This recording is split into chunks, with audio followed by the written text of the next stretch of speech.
मेरे प्रिय मित्रों, मैं महिपाल सिंह, पर्यावरण सुरक्षा संघ से प्रकृति का सेवक, आपका मित्र आप सभी के बीच में प्रस्तुत हूँ एक नया टॉपिक लेके, मौसम की मार। मेरे प्रिय दोस्तों, आज जिस तरीके का मौसम है, ये किसी को रोमांचित कर रहा है तो किसी को जो है का किसी के दिल की धड़कनें बढ़ा रहा है। ये सबके लिए एक जैसा नहीं है। इससे कुछ लोग रोमांचित होके और आनंद ले रहे हैं, उनके आनंद की अनुभूति हो रही है उन्हें। तो कुछ लोग ऐसे हैं जिनके दिलों की धड़कनें बढ़ रही हैं इस मौसम को देखते हुए।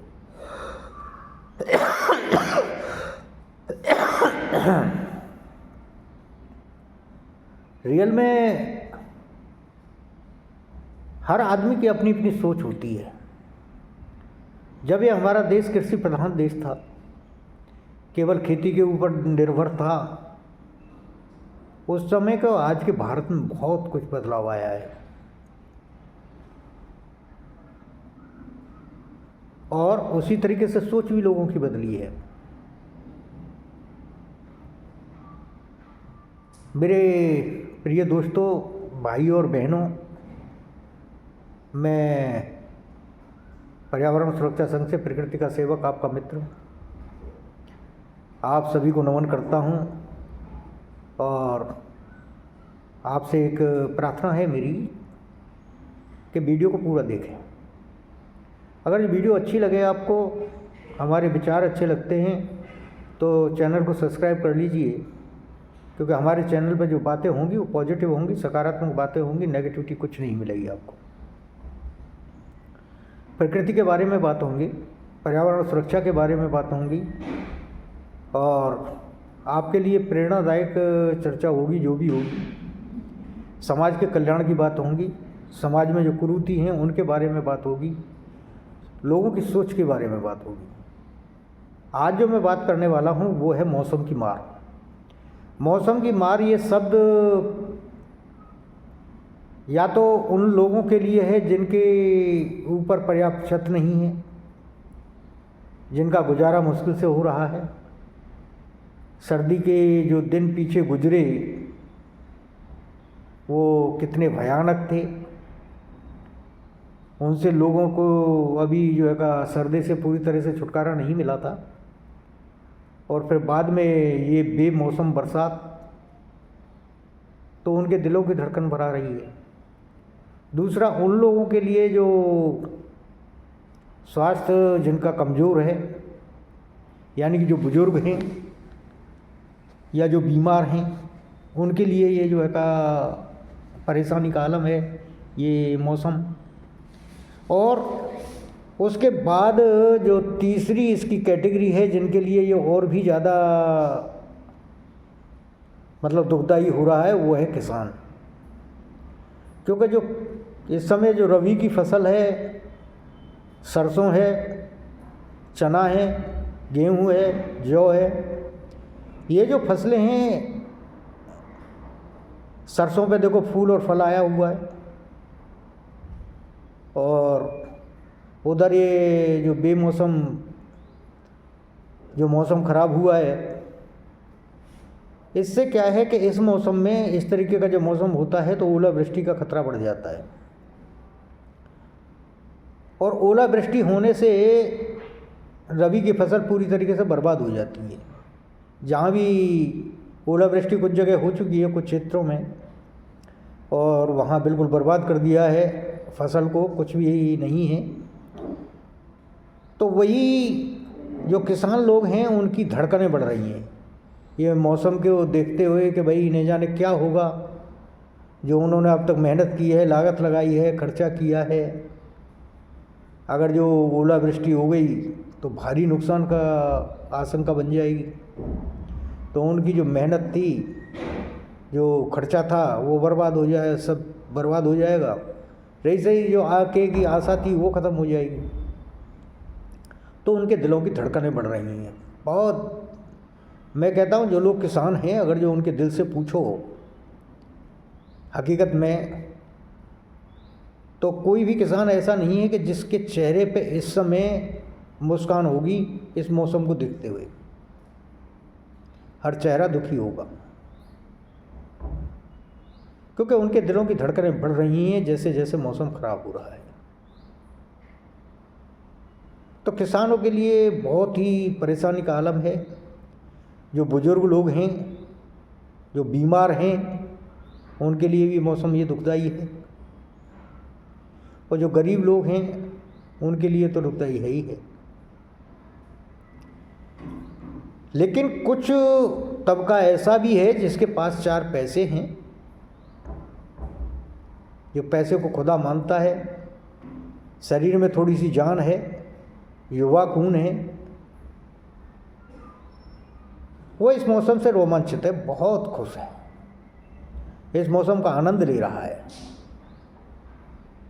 उसे परवाह नहीं कि जो अन्नदाता है, जो किसान है, उसका आलम क्या है, उस पर क्या गुजरने वाली है, कोई मतलब नहीं, उसे कोई लेना देना नहीं है। वो जानता है कि ज़्यादा से ज़्यादा उसे इतना फर्क पड़ेगा कि जो अनाज उसे जो है का थोड़ा सा महंगा खरीदना पड़ जाएगा, बस, इससे ज़्यादा कुछ नहीं। क्योंकि रियल में जो किसान की उपज है ना, उसकी असली जो है का कीमत उसे मिलती ही नहीं है। अगर जो आप आकलन देखोगे महंगाई का, दारू 1000 रुपये की बोतल है, लोग पीते हैं, लेकिन दूध 50 रुपये लीटर आज भी बिक रहा है।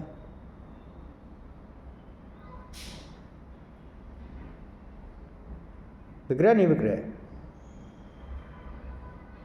किसान की जो फसल है, गेहूं के रेट क्या है? 2500 रुपये क्विंटल, यानी 25 रुपये किलो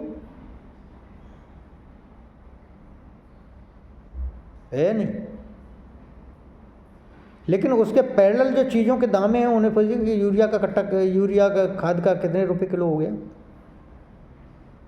कितनी महंगाई बढ़ गई जो खाद के दामों में है।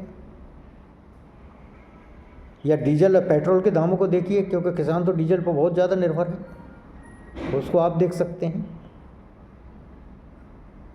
और जो बाकी जो चीज़ें हैं, कपड़े को देख लीजिए, तो कपड़ा तो पहनना ही है, चाहे किसान है, गरीब है, अमीर है, सभी को पहनना है। तो महंगाई अगर जो और चीज़ों की तुलना में अगर जो देखें तो जो अन्न है उसकी कीमत कोई ज़्यादा बढ़ी नहीं है। लेकिन जब भी सत्याग्रह होता है वो किन चीज़ों के लिए होता है? इन्हीं चीज़ों के ऊपर। प्याज के दाम बढ़ गए, मर गए, मर गए, मर गए। किसी ने ये नहीं कहा साला दारू का दाम बढ़ रहा है हम मर गए।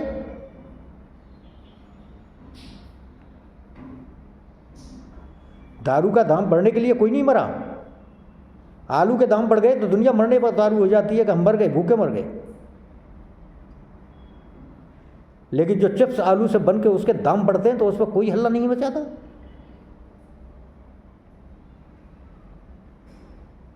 आश्चर्य का विषय है।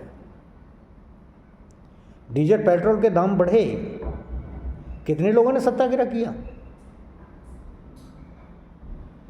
लेकिन गेहूं के रेट जो अगर जो 1 रुपये किलो भी बढ़ जाते हैं तो लोगों की चूल्हे जलने बंद हो गए। स्कूल में जो बच्चों की फीस है वो कितना गुना बढ़ गई, उसके लिए कोई सत्याग्रह पर नहीं बैठा। लेकिन सब्जी के दाम अगर जो 4 से अगर जो 4.5 रुपये भी हो जाए ना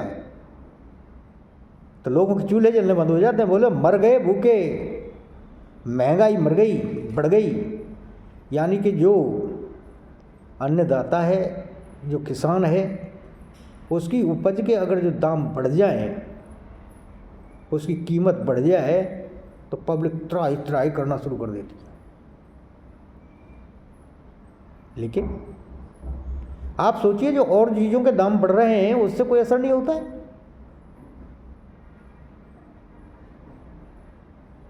भूखा आजकल कोई नहीं मर रहा है, इतना ध्यान कर लेना आप। भूखा है तो वही है जो अन्न को पैदा कर रहा है, बाकी कोई भूखा नहीं मरता। क्यों?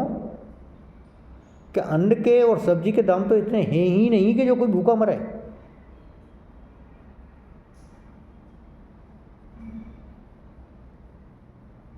अगर जो परेशान हैं लोग तो महंगाई की और चीज़ों से, जो और चीज़ों की महंगाई है, खाने पीने की चीज़ें महंगी नहीं है। जो लोग कहते हैं त्राय त्राय करते हैं खाने पीने की चीज़ों के ऊपर हा उल्ला मचाते हैं, ऐसा कुछ नहीं है।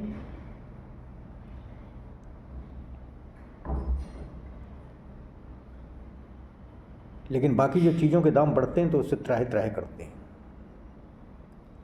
चलो छोड़ो, वो अलग विषय है। लेकिन आज मैं मौसम की बात कर रहा हूँ कि जैसे जैसे जो है का मतलब मौसम ख़राब हो रहा है, इससे जो है का किसानों को काफ़ी नुकसान हो सकता है। जहाँ जहाँ ओलावृष्टि हो रही है वो बर्बाद हो रहे हैं, इसमें दो राय नहीं। और कुछ लोग इस मौसम का आनंद ले रहे हैं क्योंकि उन्हें ये मौसम रोमांचित कर रहा है। ये प्रकृति है, हालांकि अपना हिसाब लेती है, क्योंकि जो जैसा करता है वैसा भरना भी पड़ता है। ये कहानी है इसकी। देखो सीधी सी बात है, प्रकृति के साथ में अन्याय करके कोई सुखी तो रहा ही नहीं। लेकिन ये किसी को इंडिविजुअली दंड नहीं देती, इसमें सभी लोगों शामिल हो जाते हैं। और वो इसलिए शामिल हो जाते हैं कि जो देख के भी अनदेखी करते हैं, जो पर्यावरण के साथ में, प्रकृति के साथ में जो अन्याय होता है, अन्याय करने वाला तो अन्यायी है ही है, लेकिन उस अन्याय को जो देख के चुप रहता है वो भी अन्यायी है।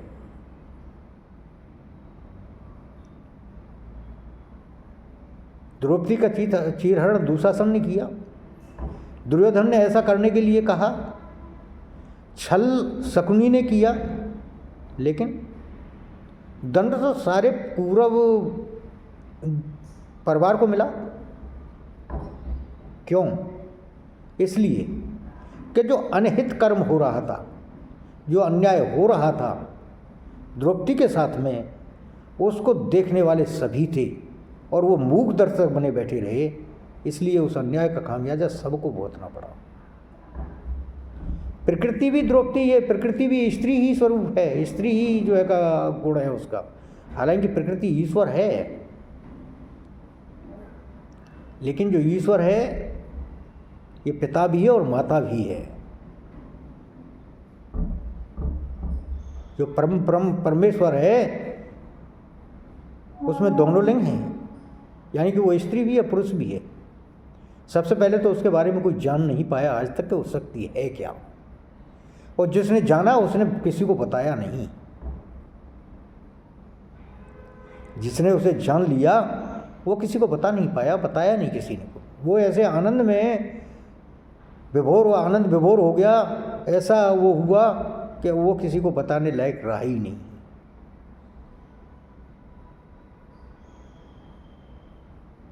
तो प्रकृति के अपने हिसाब हैं, अपना काम है, मैं प्रकृति को दोष नहीं देता। लेकिन जो आज मौसम की मार है वो किसी के लिए खुशियाँ लेके आई है, यानी किसी को रोमांचित कर रही है, कोई इसका आनंद ले रहा है, तो कोई किसी के दिलों की धड़कन बढ़ रही है, किसी की जान जा रही है।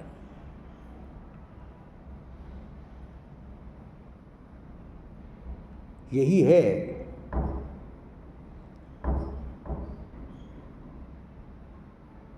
लेकिन एक बहुत पुरानी कहावत है कि किसी का महल जल रहा था और बगल में दूसरे की झोंपड़ी जल रही थी, तो झोंपड़ी जलने वाला खुशी से नाच रहा था।